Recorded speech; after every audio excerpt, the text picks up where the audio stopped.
For years, a young woman remained motionless, ignored by doctors and trapped in silence.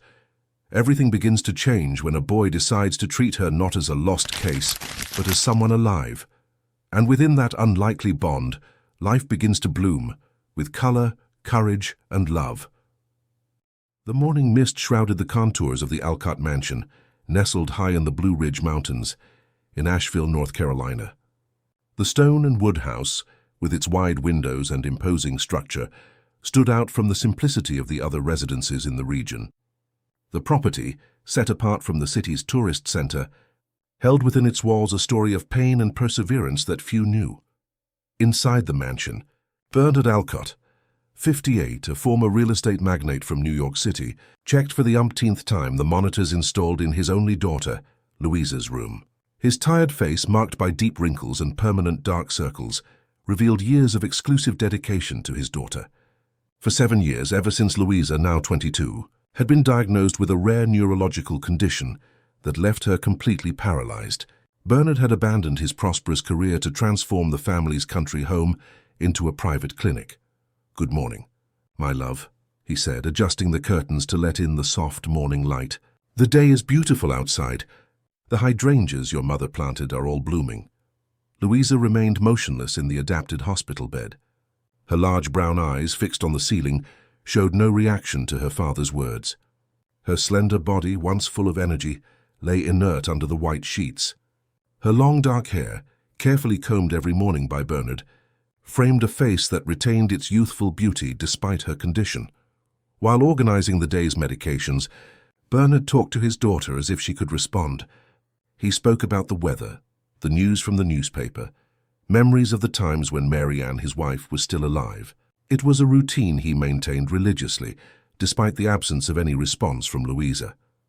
"Dr. Matthew called last night," Bernard continued, referring to the neurologist who was monitoring the case. "He'll be stopping by next week to evaluate that new medication." His voice, though firm, carried a trace of hope that refused to die, even after countless frustrated attempts at treatment. The silence was interrupted by the arrival of Connie, the nurse, a middle-aged woman who had been working in the house for 3 years. "Mr. Alcott, that young woman you interviewed yesterday is here. The one who's going to take care of cleaning the house." Bernard sighed, remembering the appointment. "Ah, yes. Tell her I'll be right down." In the spacious entrance hall, Dara Oliver waited nervously, holding the hand of her 8-year-old son, Theo. Recently arrived in Asheville, Dara had left behind a tough neighborhood in Brooklyn and an abusive relationship, seeking to start life anew. Tall, with brown skin and curly hair tied in a simple bun, she dressed with simplicity and dignity. "Good morning, Mr. Alcott," she greeted, trying to hide her nervousness. "I apologize for bringing my son. The neighbor who was supposed to watch him had an unforeseen issue." Bernard observed the woman and child. Theo, a thin boy with lively, curious eyes, held a small plastic dinosaur and discreetly swung it in the air. "No problem," Bernard replied, offering a tired smile. "Let's talk in the office. Connie can stay with him for a few minutes." "Actually," Dara interjected, "Theo is very quiet and can sit here in the hall while we talk. He's used to waiting for me. Aren't you, son?" The boy nodded seriously, sitting on one of the wooden benches and continuing to play with his dinosaur in silence. During the interview in the office, Dara explained her situation. She had worked as a cleaner in a hospital in New York City and had good references. She desperately needed the job to support herself and her son. Bernard, touched by the woman's determination and the need for someone who could keep the house in order, while he dedicated himself to Louisa's care, decided to hire her. "You can start tomorrow," he said. "I'll show you the house and explain your duties." As they walked through the rooms of the mansion, Bernard explained the schedules, the house rules, and the special care required for Louisa's room, which needed to be kept extremely clean due to the young woman's condition. Dara listened attentively, asking occasional questions and demonstrating understanding of the importance of an aseptic environment. "This will be your and your son's room," Bernard indicated, showing a spacious room at the back of the house with 2 beds, an antique wardrobe, and a small desk under the window overlooking the garden. "You can stay here during the week. On weekends, the house is all yours, as I usually take Louisa for tests in New York City." Dara couldn't hide her emotion. The room was larger than the entire apartment they had lived in New York City. "Thank you, Mr. Alcott. You won't regret it." Upon returning to the hall, they found Theo exactly where they had left him, but his dinosaur was now accompanied by a small collection of leaves and pebbles that the boy had arranged in a circular pattern on the bench. "Theo, let's go see our new home," Dara called, a genuine smile on her face for the first time that day. The boy carefully collected his treasures, putting them in his pocket, and followed his mother and Bernard through the house. His curious eyes absorbed every detail: the old paintings on the walls, the Persian rugs, the wooden sculptures, the enormous kitchen with appliances he had never seen before. As they passed the corridor leading to Louisa's room, Theo suddenly stopped, drawn by the low sound of a machine. He peeked through the slightly ajar door and saw for the first time the motionless young woman in bed. Beside her, Nurse Connie adjusted some equipment. "Who is she?" the boy asked, pointing to Louisa. Bernard hesitated for a moment, exchanging glances with Dara, who quickly pulled her son away from the door.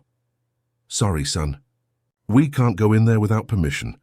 "She's my daughter, Louisa," Bernard replied with a note of sadness in his voice. "She's sleeping." Theo looked again at the door, now closed, and then at Bernard. "Does she sleep all the time?" "Theo!" Dara reprimanded, embarrassed by her son's curiosity. "It's all right," Bernard said, surprised by his own tolerance of the direct question. "No, Theo, she's not really sleeping. She's in a very distant place inside herself." The boy frowned, considering the answer. "Like when you dream and can't wake up."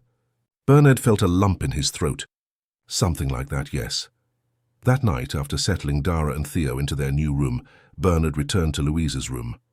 He sat in the armchair beside the bed and picked up the book he was reading to her, a collection of poems. Before opening the book, however, he watched his daughter's serene face replaying the brief encounter of that day. "We met new people today, daughter," he whispered. "A mother and her son. They'll be living with us for a while." He paused, remembering Theo's curious eyes.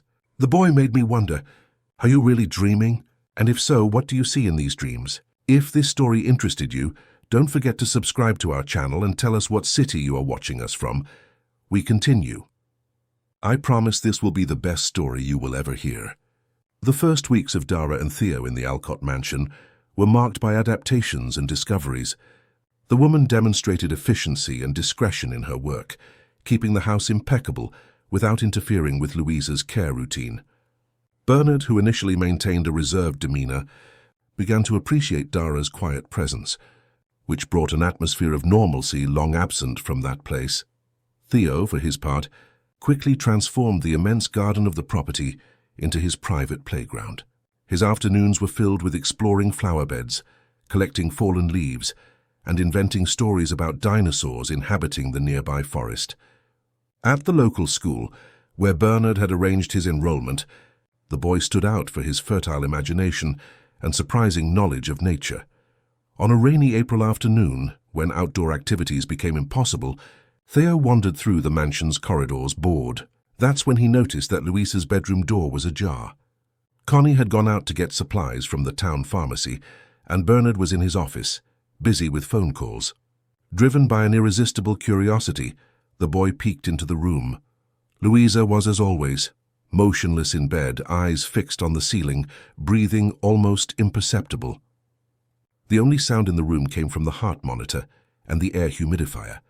Theo entered silently and approached the bed. He observed the devices with interest, then turned his attention to the young woman. "Hi," he said softly. "Remember me? My mom and I live here now." He paused, as if expecting a response. "My name is Theo Oliver." The silence remained, but the boy was not deterred. He pulled up a chair and sat beside the bed, taking his plastic dinosaur out of his pocket. "This is Rex," he introduced, placing the toy on the mattress near Louisa's immobile hand. "He's a Tyrannosaurus, the fiercest of all dinosaurs. But don't worry, he only eats bad people." Theo continued his monologue, talking about his new school, the friends he was making, the plants he had discovered in the garden. He spoke to Louisa as if she could respond at any moment, without embarrassment or pity. "My teacher said that people who can't move sometimes can hear everything," he commented, leaning closer. "Can you hear me, Louisa? If you can, you don't have to answer. Just blink or something." At that moment, lightning lit up the room, followed by deafening thunder. Theo was startled, and for an instant, it seemed to him that Louisa's eyelids trembled slightly. He remained still, watching intently. But there was no further movement. "It's okay if you can't blink yet," he said, recovering from the fright. "I'll come back tomorrow and we can try again." Before leaving, he placed his dinosaur on the bedside table. "Rex will stay here to protect you. He scares away nightmares." In the following days, Theo established a routine. Whenever Connie went out for her lunch break, or when Bernard was busy, he would sneak into Louisa's room. He brought school storybooks, drew colorful pictures and showed them to the young woman and told her about his day.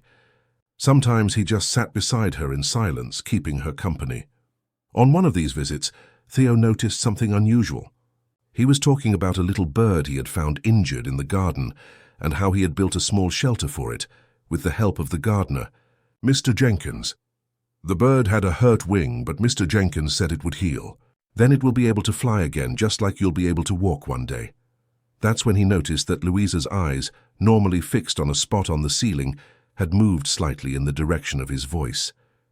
The movement was so subtle it could have been imagination, but Theo was sure of what he had seen.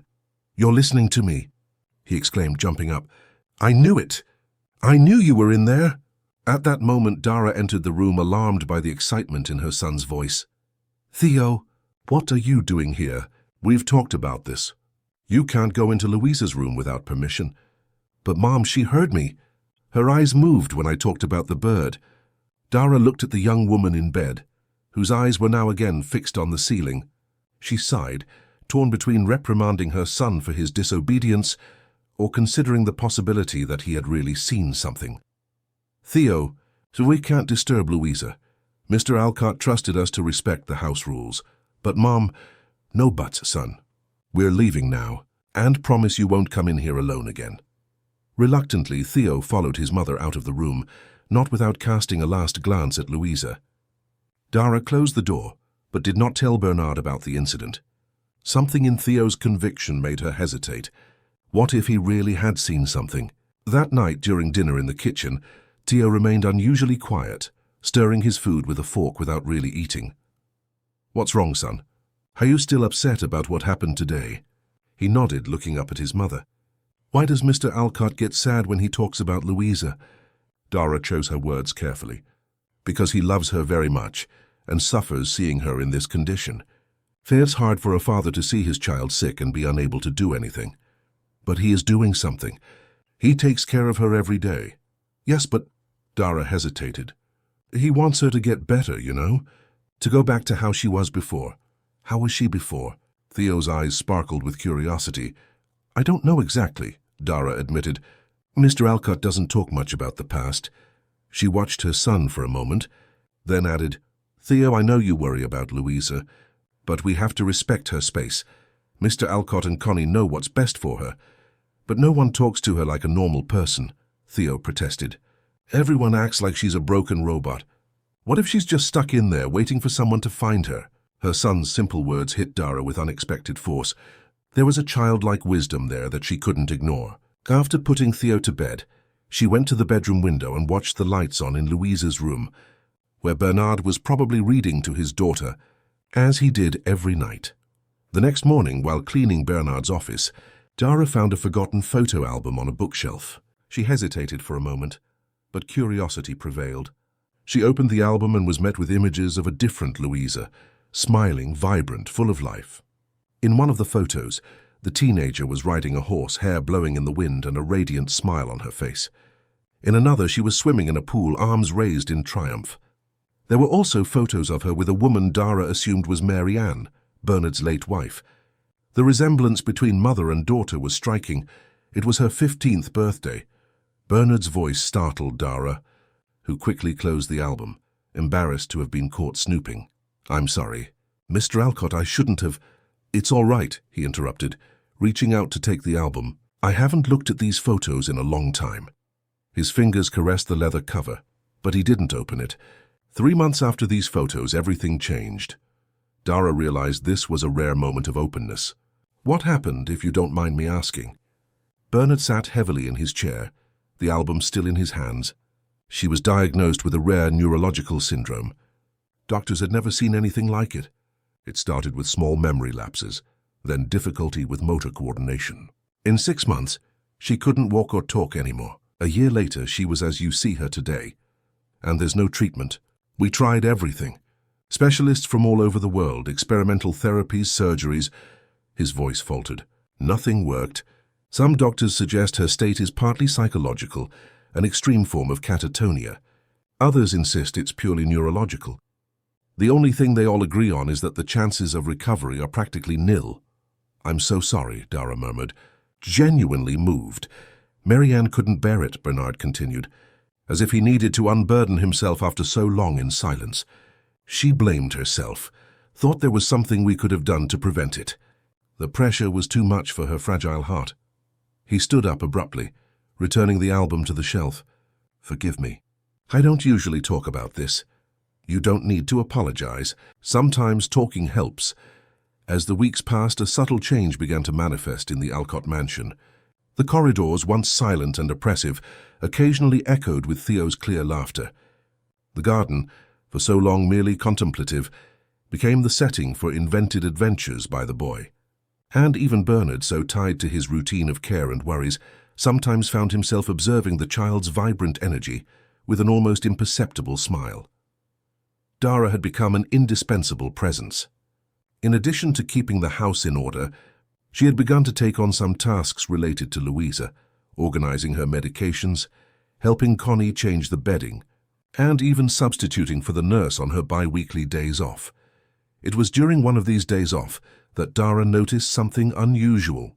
She was styling Louisa's hair, as Connie had taught her, talking casually about the forecast for a heat wave in the coming days, when she mentioned, "I'm going to fill up that pool out back for Theo. The poor kid is melting in this heat. You used to love to swim, didn't you? I saw the photos." At that exact moment, Louisa's eyes, normally fixed and vacant, moved gently towards the window, where the intense sun reflected the blue of the covered pool. The movement was subtle but unmistakable. Dara froze, the comb still suspended in the air. "Louisa, you're listening to me?" The young woman's eyes returned to their usual position, as if the brief moment of connection had never existed. Dara remained motionless for a few seconds, her heart racing. She remembered Theo's words weeks ago. Her eyes moved. Could it be possible that her son was right? After finishing Louisa's care, Dara went to her small notebook, where she had started recording her daily observations, mainly to organize her work. She opened a new page and wrote, "May 22nd, eye reaction when I mentioned the pool swimming. Check again." In the following days, whenever she was alone with Louisa, Dara tried to provoke the same reaction. She talked about water, swimming, heat, always carefully observing the young woman's eyes. Occasionally she noticed small movements, a more prolonged blink, a slight alteration in the direction of her gaze. Nothing conclusive, but enough to fuel her growing suspicion that there was more consciousness in that seemingly disconnected mind than the doctors believed. On a particularly hot Thursday, while Bernard was in New York City for a consultation with specialists, Dara decided to take Theo to the pool. The structure, which hadn't been used for years, needed to be cleaned and prepared. Together, mother and son spent the morning removing dry leaves, scrubbing the tiled floor, and filling the pool with fresh water. "Mom, why doesn't Louisa ever come out here?" Theo asked as he helped spread chlorine. Dara sighed, considering how to explain. "Because it's hard to move her, son. She needs special equipment, and Mr. Alcott is afraid she might get an infection." Theo frowned, processing the information. "But it's not good to be stuck in the same place all the time. Even plants need to move sometimes to grow better." Dara smiled at her son's simple logic. "You're right, Theo. But we can't make decisions about Louisa. She's not our responsibility." After lunch, while Theo swam happily in the warm water, Dara took the opportunity to organize some outdoor cabinets. That's when she noticed, through Louisa's bedroom window, something that intrigued her. The young woman, whose bed had been positioned so she could see outside, had her eyes turned towards the pool. And even more surprisingly, a solitary tear was running down her face. Dara dropped what she was doing and ran inside. Upon entering Louisa's room, she found her, as always, motionless. But the wet trail of the tear was still visible on her pale face. "You want to go outside, don't you?" Dara whispered, approaching the bed. Can you understand me, Louisa? No response, but Dara was increasingly convinced that there was someone awake inside that inert body. Seized by a sudden inspiration, she leaned closer and continued in a low voice. If you can understand me, blink twice. Just twice. The seconds that followed seemed like an eternity. Dara watched, barely breathing, Louisa's eyes. Then slowly, as if requiring an enormous effort, her eyelids closed and opened. Once. Twice. Dara brought her hand to her mouth, stifling a gasp. Her legs felt weak and she had to lean on the bed. There was no doubt. Louisa was conscious, imprisoned in her own body, but completely aware of everything around her. "My God," she murmured, tears now streaming down her own face. "You're in there. All this time." Before she could fully process what she had just discovered, she heard Theo's voice calling from the hallway. "Mom, where are you?" Quickly wiping her tears, Dara left the room, closing the door behind her. She found Theo in the hallway, still wet from the pool, his hair dripping onto the wooden floor. "Theo, you're getting everything wet." "Get a towel, son." "Sorry, Mom, but I had an amazing idea. What if we took Louisa to the pool? She can stay in the shade just watching. It would be nice for her to see something different." Dara felt a shiver run down her spine. The synchronicity of her son's suggestion with her recent discovery seemed more than a coincidence. Could it be a sign? "Theo, it's not that simple. We'd need a special wheelchair, help to move her, Mr. Alcott's permission. But he only comes back tomorrow and Louisa has been stuck in that room for ages." Theo protested. "Please, Mom. Let's surprise her." Dara hesitated. What she was considering was absurd, even dangerous.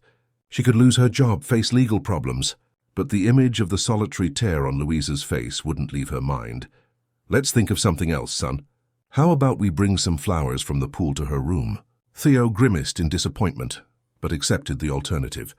For the rest of the afternoon, Dara couldn't stop thinking about what she had discovered. Should she tell Bernard immediately? What if she was mistaken? What if it was just her imagination, fueled by the desire to believe her son's words? She needed more evidence before raising hopes in that father's already wounded heart. That night, after putting Theo to bed, Dara quietly returned to Louisa's room. The young woman was awake, as always. Her condition didn't allow for a normal sleep cycle. The soft light of the bedside lamp illuminated her delicate face. "Louisa," Dara began, sitting beside the bed, "I don't know if what I saw today was real or if I'm seeing what I want to see. But if you're really in there, I need you to give me a clearer sign." She took the young woman's cold, inert hand in hers. "I'm going to ask some questions. If the answer is yes, blink twice. If it's no, blink once. Can you do that?" After a moment of hesitation, Louisa's eyelids closed and opened twice. Dara felt her heart race. You understand everything we say around you?" 2 blinks. "Can you feel when people touch you?" 2 blinks again. "Do you feel pain?" A single blink, no. "Do you want me to tell your father that you're conscious?" Louisa closed her eyes for longer this time, as if considering the question. Finally, 2 slow blinks. "Would you like to go to the pool tomorrow?" The answer came quickly. 2 blinks, and for the first time, Dara noticed something that could be a ghost of a smile on Louisa's immobile lips. "I'll figure it out," Dara promised, gently squeezing the young woman's hand. "I don't know how yet, but I'll figure it out." The next morning, Dara woke with a firm resolve. After preparing breakfast for Theo and completing her morning chores, she went to the garage where Bernard stored spare medical equipment. Among them, she found a special wheelchair designed to provide full-body support. It was exactly what she needed. Connie wouldn't arrive until noon, which gave her a few hours to execute her plan. With Theo's help, who was euphoric with the idea, Dara prepared the pool area, creating a shaded space with umbrellas and soft towels. "Now comes the hardest part," she told her son. "We need to move Louisa very carefully. You'll help me, but you have to do exactly what I say, understood?" Theo nodded solemnly, understanding the responsibility. With the experience gained from observing Connie, Dara managed to temporarily disconnect the non-essential equipment and transfer Louisa to the wheelchair. The young woman was surprisingly light, almost fragile after years of immobility. Throughout the process, Dara talked to her, explaining each step and looking into her eyes for confirmation that everything was all right. "Ready to feel the sun, Louisa? It will only be for a little while, I promise. If you feel unwell in any way, we'll go back immediately. The path from the mansion to the pool area never seemed so long to Dara. Every bump in the terrain made the wheelchair shake slightly, and she carefully watched Louisa's face, looking for any sign of discomfort. Theo walked beside them, holding an improvised umbrella to shield the young woman from the direct sun rays. "We're almost there." "Louisa," Dara murmured, as they carefully maneuvered through the door that led to the outdoor area. "You'll feel the breeze, the smell of the flowers. It's been a long time since you've experienced that, hasn't it?" Upon reaching the edge of the pool, they positioned the chair in the cool shade of a large tree. The crystal-clear water reflected the intense blue of the Asheville sky, creating a spectacle of light and color that contrasted with Louisa's pallor. Dara adjusted the chair so the young woman could fully contemplate the view. "What do you think?" "Beautiful, isn't it?" she asked, intently observing Louisa's eyes. To her surprise and emotion, a single tear ran down the young woman's face. Her eyes, once so opaque, now seemed to shine with a new intensity, fixed on the undulating surface of the water. "She's crying, Mum," Theo exclaimed, coming closer to get a better look.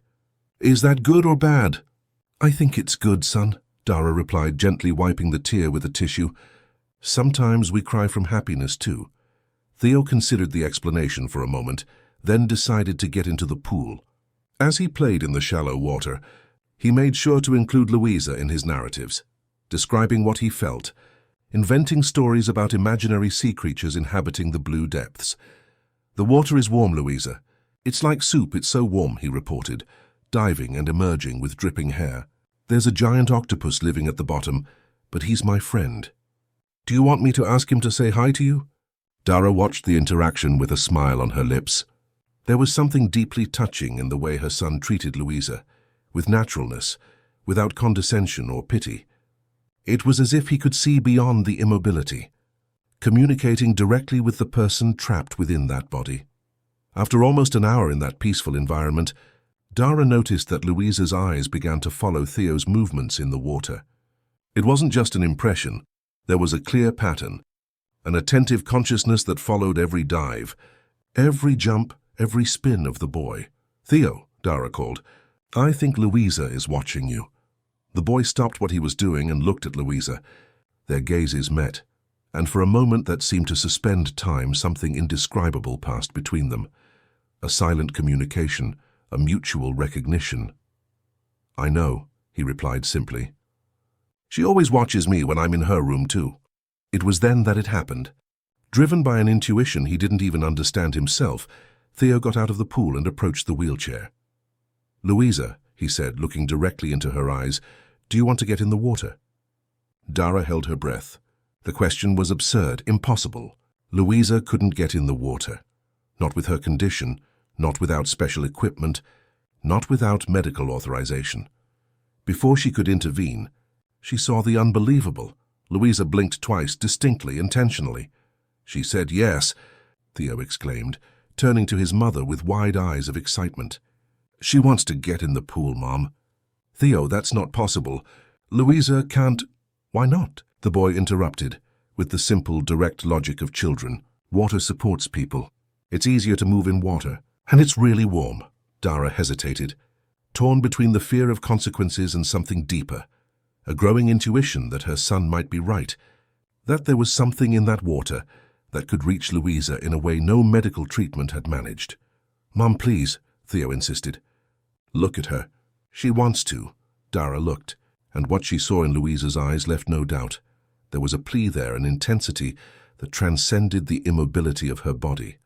"All right," she finally decided, her heart racing. "But we'll do this very carefully, and if there's any sign of a problem, we'll stop immediately." With a mixture of fear and hope, Dara began to prepare Louisa. She removed the blanket covering her legs, leaving her only in a light nightgown. With Theo's help, she maneuvered the wheelchair to the shallowest part of the pool, where there was an access ramp. "I'll go in first," Dara said, taking off her shoes and stepping into the water. The pool was shallow enough for her to stand comfortably. "Now, Theo, I'm going to hold Louisa. You hold her head very carefully, exactly as I show you." With slow and precise movements, they transferred Louisa from the chair to Dara's arms. The young woman's body was light, almost ethereal, and Dara could feel every bone under the pale skin. "Louisa, we're going to lower you into the water now," Dara explained, her voice trembling slightly. "If you feel any discomfort, blink several times very quickly, okay?" There was no response, but Louisa's eyes remained open, expectant. Gradually, Dara began to lower Louisa's body into the water. First her feet, then her legs, her waist. With each inch, she paused, carefully observing any reaction. When the water reached the young woman's chest, Dara stopped. She held one arm under Louisa's back, and the other supported her head above the surface. That's when she noticed it. Subtle at first, then unmistakable. The fingers of Louisa's right hand, submerged in the water, had moved. It wasn't a spasm, it wasn't a reflex, it was voluntary, controlled movement. "Mom," Theo exclaimed, who had also seen it. "Her hand." "I saw it," Dara replied, her voice barely audible. "Louisa, are you moving your hand?" In response, Louisa's fingers opened completely, then closed in a slow but undeniably deliberate movement. Her eyes, now fixed on Dara's, shone with an intensity they had never shown before. "My God," Dara whispered, tears beginning to stream down her face. "Theo, go to the outdoor bathroom and get all the towels you can find. Quick!" As the boy ran to complete the task, Dara continued to watch, amazed, the small movements that multiplied. Louisa's fingers now moved with more confidence, exploring the sensation of the water. Her arms, once completely inert, began to show slight tremors, as if muscles dormant for years were trying to remember their function. "You can do it." "Louisa," Dara encouraged, supporting her even more carefully. "Take your time. Your body is remembering how to move. It's like waking up after a very long sleep." The minutes that followed were pure magic. With infinite patience, Dara allowed Louisa to rediscover her own body in the water. The movements were minimal, almost imperceptible to anyone not looking for them, but they were unequivocally there.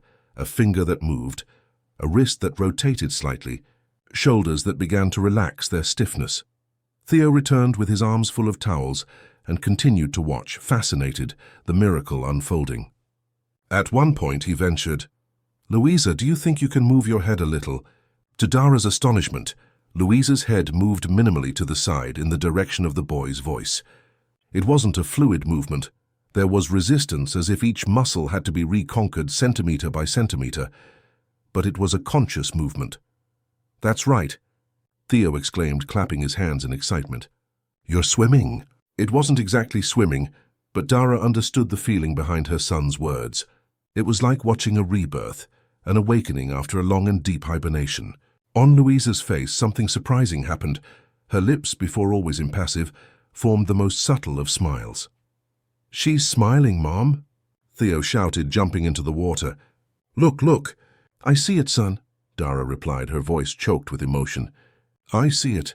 It was then that they heard it. The sound of a car arriving, followed by a door slamming. Hurried footsteps crossing the garden. And then Bernard's voice filled with alarm. "Dara!" "Theo, where are you?" Time seemed to freeze. Dara and Theo exchanged panicked glances. They had completely lost track of time, forgotten that Bernard would return that afternoon. "By the pool," Dara replied, her brain frantically working to find an explanation, a justification. The footsteps approached quickly, and then Bernard appeared at the pool gate. His face, when he saw the scene before him, his daughter in the water supported by Dara, transformed into a mask of horror and disbelief.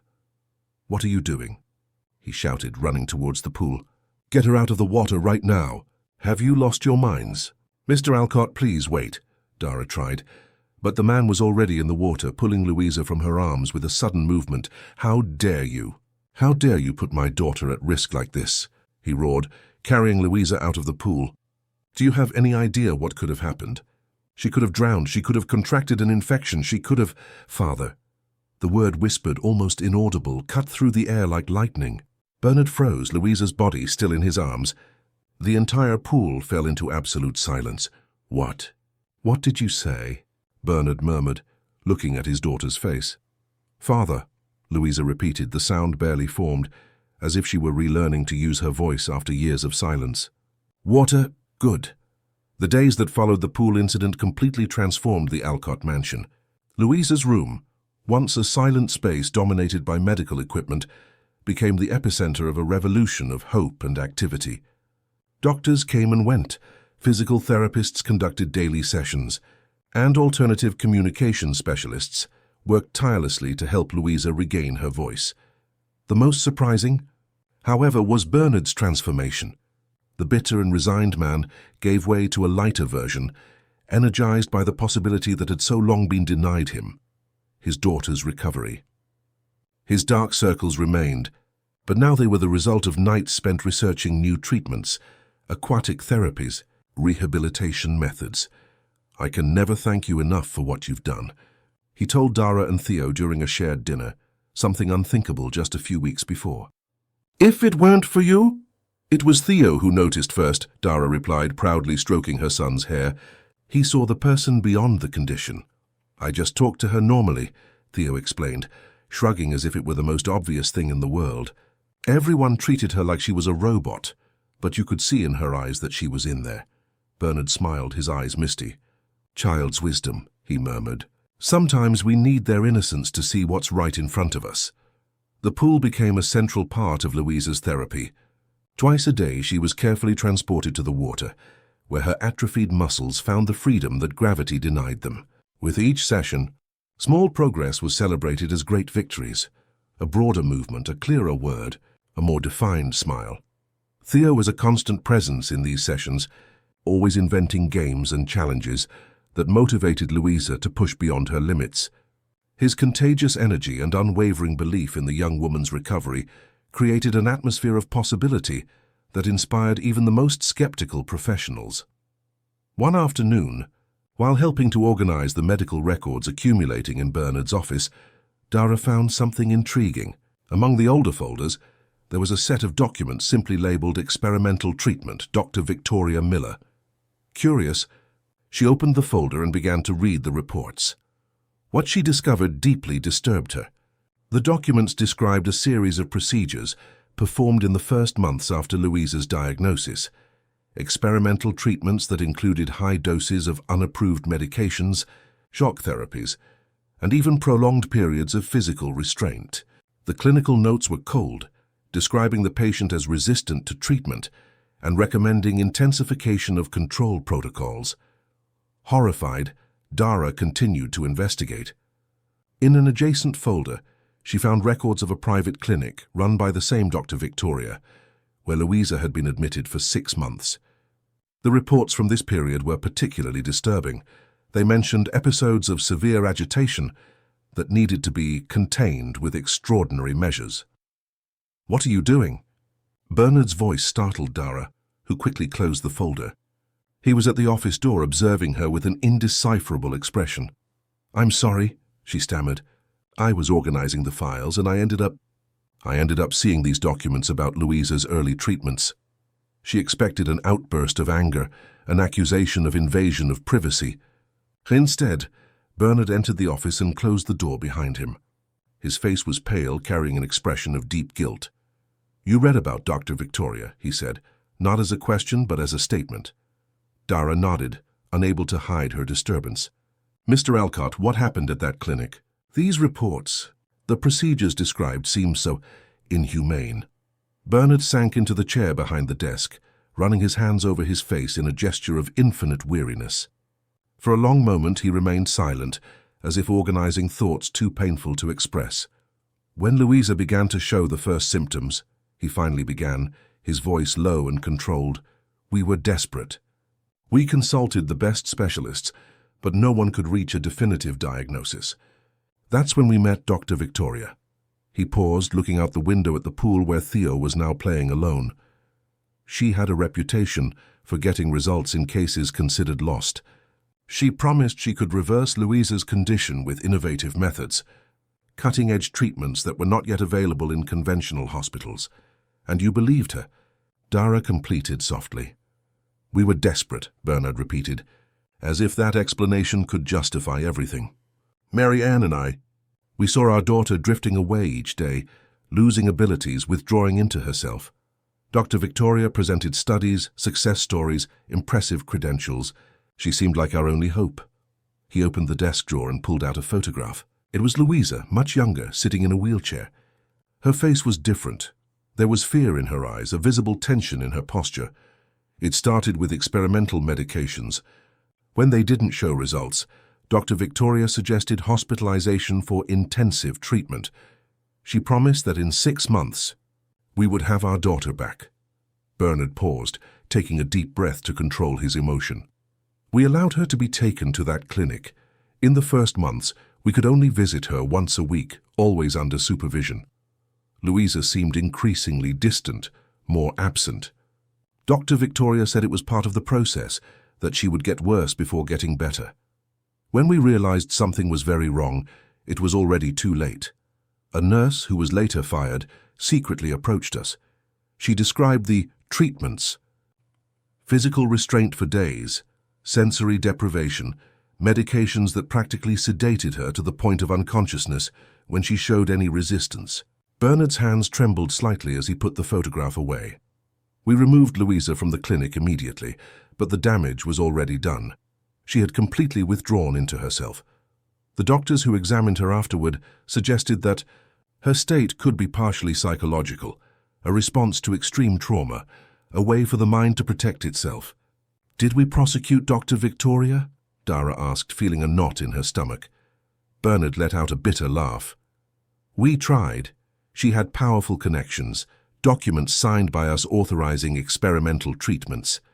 In the end, the most we achieved was a confidential settlement and the closure of the clinic. But for Louisa, for Marianne," his voice faltered, "the damage was already done." "Marianne never forgave herself," he continued after a moment. "She felt we had failed as parents, that we had handed our daughter over to monsters out of pure naivety. The guilt consumed her until her last day." Dara felt tears streaming down her own face. The story was even more tragic than she had imagined. "That's why you turned this house into a fortress," she observed gently. "It wasn't just to protect Louisa from infections or physical discomforts. It was to protect her from more trauma, more experiments, more false hopes," Bernard completed. "I decided that if we couldn't cure her, at least we would ensure she spent the rest of her days with dignity and comfort. I just didn't realize that by doing so, I was trapping her in another form of isolation." A heavy silence fell over the office. Outside they could hear Theo's carefree laughter, a surreal counterpoint to the gravity of the conversation. "What will we do with this information?" Dara finally asked. Bernard looked at her, surprised, by the use of the first-person plural, as if she were including herself in a family decision. "I don't know," he admitted. "Part of me wants to bury this past forever. Another part thinks that maybe Louisa needs to face this to heal completely." "Perhaps we should let her decide," Dara suggested, "now that she's communicating better every day." Bernard considered the suggestion for a moment, then nodded slowly. "You're right. She's been deprived of choices for too long." The next morning, a new specialist arrived at the mansion, Dr. Caroline Fisher, a therapist specializing in trauma and alternative communication. After examining Louisa and reviewing her history, she confirmed what Theo had intuitively grasped from the beginning. Louisa's condition was, in large part, psychological, an extreme form of reactive catatonia, triggered by severe trauma and aggravated by years of immobility. "The most fascinating thing," Dr. Caroline explained during a meeting with Bernard and Dara, "is how the water acted as a catalyst. The sensation of floating, the muscle memory of swimming, something she loved before the trauma, created a bridge for her body and mind to reconnect." "How much of her can we recover?" Bernard asked, his voice laden with contained hope. The doctor smiled.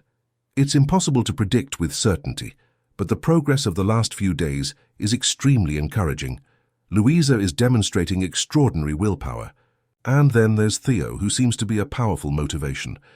As if conjured by the mention of his name, Theo appeared at the door of the room carrying a sheet of paper. "Can I show Louisa something?" he asked, his eyes shining with excitement. "Of course, son," Dara replied. "What do you have there?" "It's a surprise," he said, running towards Louisa's room. The adults followed him, curious. In the room they found Louisa sitting on her bed, now adjusted to a semi-reclined position. Her movements were still limited, but she could move her head and arms with more freedom each day.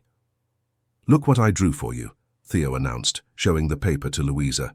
It was a colorful drawing of two figures swimming in a blue pool. One of the figures, clearly representing Louisa, had enormous blue wings sprouting from her back. "Why did you draw wings on her?" Bernard asked, observing Theo's drawing. The boy shrugged, as if the answer was obvious. "Because in the water she can fly. That's where she's free."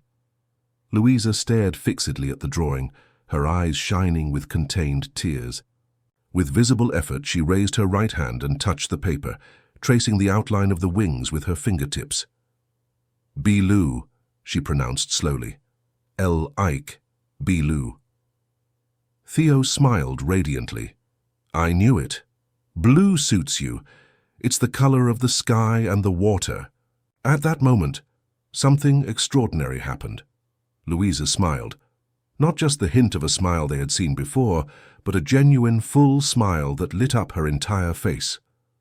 For a brief instant, everyone could glimpse the vibrant young woman who existed behind the years of immobility.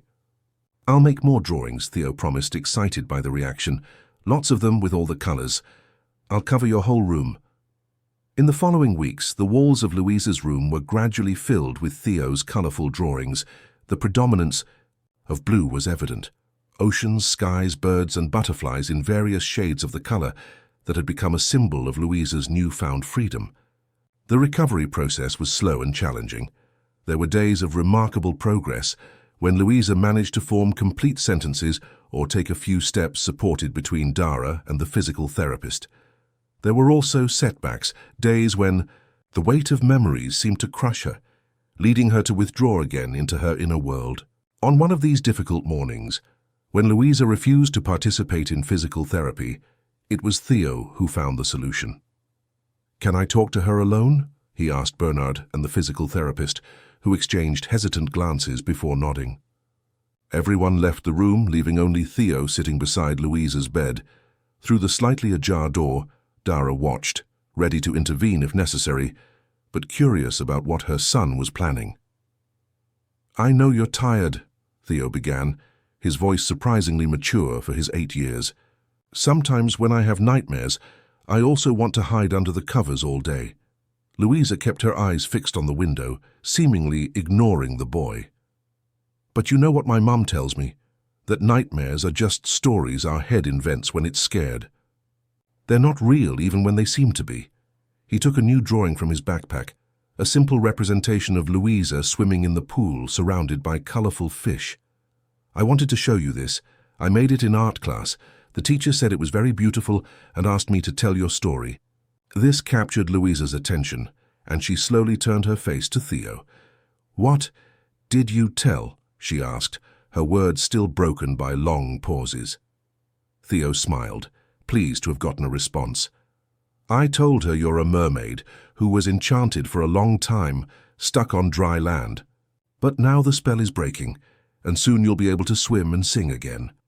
To the surprise of everyone watching, Louisa emitted a sound they hadn't heard before. A soft, almost imperceptible laugh, but unmistakably genuine. "I'm not a mermaid," she managed to say. "Not yet," Theo replied with conviction. "But you will be. You just need to practice." That afternoon, Louisa allowed herself to be taken to the pool, where she performed all the exercises proposed by the physical therapist without protest. Theo's mermaid-in-training theory had touched something deep within her, awakening a renewed determination. As weeks turned into months, Louisa's transformation became increasingly evident. Her hair, once always tied in simple braids, was now styled by Dara in elegant updos that framed her increasingly expressive face. Her hospital clothes gave way to comfortable dresses in shades of blue, chosen by herself from catalogues. She browsed with growing independence. Her vocabulary expanded daily, and although she still spoke with some difficulty, she could express complex thoughts, ask questions, and even tell occasional jokes that Theo taught her. The wheelchair remained necessary for longer distances, but inside the house, Louisa could already move around with the help of a special walker. It was during this period of constant progress that Bernard finally decided to address the matter of the documents Dara had found. "Daughter," he began one afternoon as they sat in the garden after her therapy session, "there's something we need to discuss. about what happened at Dr. Victoria's clinic. Louisa's body visibly stiffened at the mention of that name. Her eyes, once clear and present, seemed momentarily to cloud over, as if a shadow had passed through them. "Don't want," she murmured, turning her face away. "I know," Bernard said softly, "and we don't need to talk about it if you don't want to. But there are documents, records of what was done to you, and we need to decide what to do with that information." Louisa remained silent for a few moments, her fingers nervously playing with the hem of her dress. When she spoke again, her voice was firmer. "She still does this to other people?" The question surprised Bernard by its clarity and concern. It wasn't about herself, but about possible future victims. "We don't know," he admitted. "The clinic was closed after our lawsuit, but she may have opened another one under a different name." "I want to stop her," Louisa declared, each word pronounced with determination. "No more children trapped." Dara, who had been observing the conversation from a distance, approached. "We can seek legal help. Gather all the documents. Your testimony would be powerful, Louisa, when you feel ready for it." "We have a journalist friend," Bernard added. "Someone trustworthy, who could discreetly investigate her whereabouts, find out if she's still practicing medicine." "Yes," Louisa agreed. "I want justice." Louisa's decision to face her past marked a new chapter in her recovery. Working with a therapist to process the traumatic memories was painful, but each session seemed to release something within her, allowing her to take another step towards complete healing. Raphael Montgomery, Bernard's journalist friend, began a meticulous investigation. He discovered that Dr. Victoria Miller had changed her name and opened a new clinic in another state, where she continued to offer innovative treatments for rare neurological conditions at exorbitant prices. The investigation culminated in a series of reports exposing her unethical methods and falsified results. Other former patients began to come forward, sharing stories similar to Louisa's. Medical authorities were forced to act, definitively revoking the doctor's license and initiating criminal proceedings. For Louisa, each new piece of news about the case was met with a mixture of sadness for what she had suffered and a growing sense of closure. Her own ability to articulate what had happened improved continuously, allowing her to give detailed depositions to the authorities. "We cannot change the past," she told Bernard one evening, her words now flowing more easily, "but we can ensure that no one else goes through what I went through." At the heart of all this transformation was the improbable friendship between Louisa and Theo. The boy, with his simplicity and unconditional acceptance, had been the key to unlocking the prison in which Louisa found herself. In return, she treated him with a mixture of fraternal affection and deep gratitude. Together they created their own world of stories, secret codes, and inside jokes. Theo taught Louisa to rediscover joy in simple things: the taste of chocolate ice cream, the feeling of fresh grass under bare feet, the pleasure of flying a kite on a windy day. Louisa, in turn, helped Theo with his homework, told him about constellations and mythology, and showed him how to mix colors to create new shades in his paintings. A year after the pool incident, the Alcott mansion had completely transformed. What was once a place of silence and mourning became a space of life and color. The windows remained open, letting in light and fresh air. Music played most of the day. Louisa had rediscovered her passion for the piano, and although her fingers still lacked their former agility, she practiced daily with unwavering determination. To celebrate the anniversary of that transformative moment, Bernard organized a small ceremony in the pool area. Close friends, doctors, therapists, all who had contributed to Louisa's recovery were invited. The ceremony included a special surprise. In the preceding months, Louisa had secretly worked on a series of paintings, all in shades of blue, depicting her journey from isolation to reconnection. The exhibition of these works, set up in the garden, was the visual materialization of her internal transformation. At the center of the exhibition, a painting stood out, a large canvas showing a pool viewed from above, where two figures swam side by side, a young woman and a small boy. Between them, a single word written in delicate letters: rebirth. During the ceremony, to everyone's surprise, Louisa asked to speak. Standing, supported by her cane decorated with blue ribbons, a gift from Theo, She faced the small audience with newfound confidence. "A year ago," she began, her voice clear despite a slight tremor of nervousness, "I was trapped inside my own body, aware of everything, but unable to react to the world around me. It was the deepest loneliness anyone can imagine." She paused, looking at Theo, who watched her with evident pride. "Then, a little warrior entered my room with a plastic dinosaur and fantastic stories. He didn't know I was sick. To him, I was just someone who needed a friend." Her voice choked slightly. "And he was right." She looked at Dara, who was discreetly wiping away tears. "And an extraordinary woman had the courage to see beyond appearances, to question what everyone took for granted, to risk everything to give me a chance. Finally," she turned to her father, "and a man who never, ever gave up even when everyone said there was no hope, who loved me unconditionally through silence and distance." Louisa took a deep breath, now facing the entire audience. "My journey back is just beginning. I have much to recover, much to relearn, but today I want to celebrate not only how far I've come, but the people who made this progress possible. Because true healing doesn't come from medications or therapies, although they are important. It comes from love, from presence, from unconditional acceptance."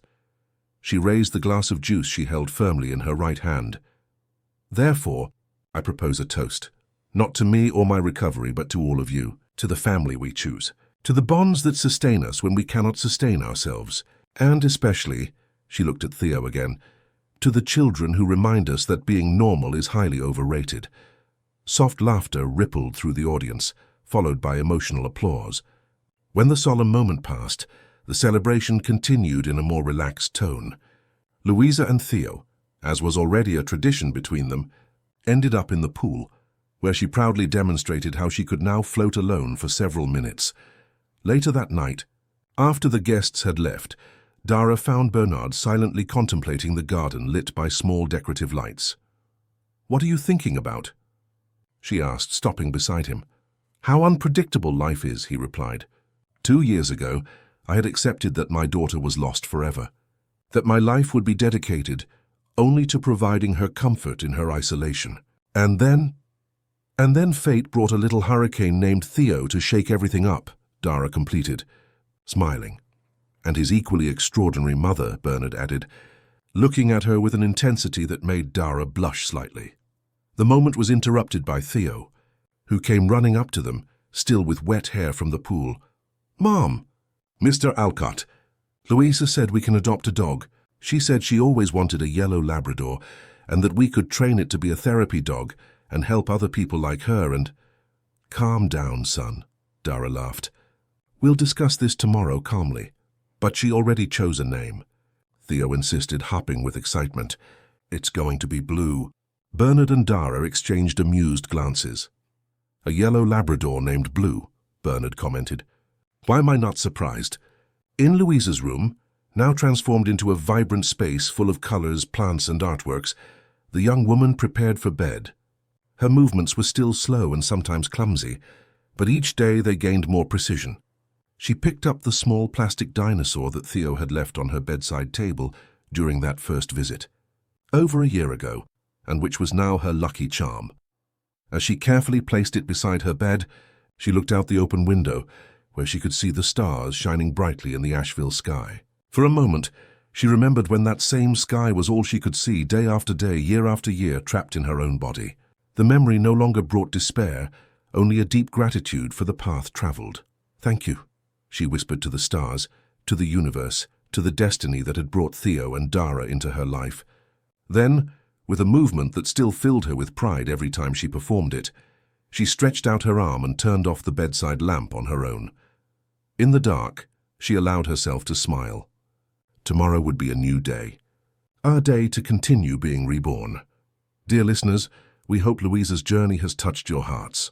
To continue on this emotional journey, we have prepared a special playlist with equally captivating stories about overcoming challenges and new beginnings. Find it by clicking the link on the left. If this narrative resonated with you, don't forget to subscribe to the channel and like the video. Daily, we bring unique stories that explore the complexity of life and the beauty of human connections. Share in the comments if you have witnessed or experienced moments of transformation like this. We look forward to reading your experiences.